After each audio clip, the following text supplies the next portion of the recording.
bienvenue dans Global Japan. Dans cet épisode, nous allons vous faire découvrir un accord de partenariat économique historique qui se profile entre le Japon et l'Union européenne. Le texte devrait entrer en application l'année prochaine. Et pour mieux comprendre, nous sommes ici à Bruxelles, capitale européenne, en compagnie d'un expert en commerce international, Osuke Makiyama. Merci d'être avec nous. Très simplement, quels sont, on va dire, les 3 points clés de cet accord de partenariat économique? Le premier point, c'est la suppression des droits de douane sur quasiment l'ensemble du commerce entre l'Union européenne et le Japon. Le deuxième point, c'est la levée de toutes les restrictions artificielles sur les produits agricoles et alimentaires. Et le troisième point, c'est le rapprochement plus grand des différentes normes et réglementations commerciales, ce qui augmentera la transparence et facilitera le commerce. Et nous avons rencontré des entrepreneurs européens qui sont concernés par tout cela. Regardez.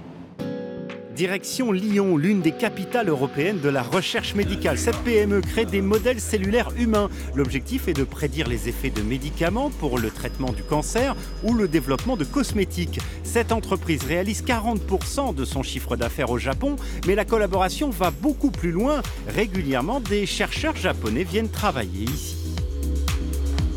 Ça fait déjà quelques années qu'on le fait avec ce concept de laboratoire ouvert sur le Japon, avec des chercheurs qui voyagent dans les deux directions pour créer de l'innovation, de la propriété industrielle, de nouveaux produits, une meilleure santé pour les concitoyens européens et japonais. Et tout cela fonctionne si bien que le numéro 3 de la cosmétique au Japon a décidé de créer ici son premier labo de recherche en Europe. En Europe, la recherche sur la peau est très aboutie. L'Europe est leader dans ce domaine. En particulier à Lyon, il y a une concentration de laboratoires de recherche des sciences de la vie. Avec tout cela, on espère faire avancer nos propres recherches. Pour les dirigeants de cette PME, le climat des affaires au Japon, grâce notamment aux récentes réformes économiques connues sous le nom d'Abenomics, est propice à l'investissement et l'accord de partenariat économique devrait permettre d'intensifier les échanges. Pour nous, avoir un cadre clair, plus ouvert, avec une standardisation, une harmonisation des normes, notamment des normes de laboratoire, des normes d'exportation, d'importation, c'est une formidable opportunité pour CTI Biotech.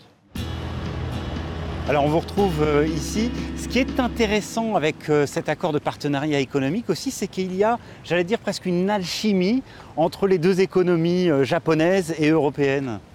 Absolument. Les entreprises japonaises et européennes sont parfaitement complémentaires. Elles sont spécialisées dans différents domaines et technologies. Donc, quand elles coopèrent, elles obtiennent de meilleurs produits. Et quand elles investissent chez leurs partenaires, elles n'apportent pas que de l'argent, mais de la recherche et développement, du savoir-faire et des compétences liées au marché. Et davantage de partage également. Un autre exemple en France, regardez. La France, où depuis plusieurs années, les spécialistes constatent un engouement pour les produits alimentaires japonais. Globalement, les ventes ont bondi de 15% en 2016. Avec l'accord de libre-échange, la valeur du marché pourrait être multipliée par 3 d'ici à 5 ans. La plupart des gens qui viennent ici comprennent la sécurité qu'apportent les aliments japonais. Ils viennent dans le but d'acheter des produits sains. Et d'ailleurs, les produits bio se vendent très bien. Il y a un côté quand même sain qui est séduisant. On a toujours l'impression de sortir de table un peu léger et de s'être fait du bien tout en mangeant des choses bonnes. Cette boutique appartient à l'un des leaders de l'importation de produits japonais en France et en Europe. Pour ses dirigeants, l'authenticité des produits japonais est un atout qui devrait connaître une nouvelle dynamique avec la suppression des droits de douane. Aujourd'hui, cela représente à peu près 10% de nos prix d'achat. Demain, ça nous permettrait d'avoir des meilleurs prix pour nos clients, d'être plus compétitifs sur nos marchés et surtout d'ouvrir et de démocratiser une gamme de produits japonais. Alors une nouvelle fois avec vous ici à Bruxelles, Osuke Makiyama, est-ce que finalement cet accord de partenariat économique, ce n'est pas une manière, j'allais dire, de présenter une autre vision du commerce international ?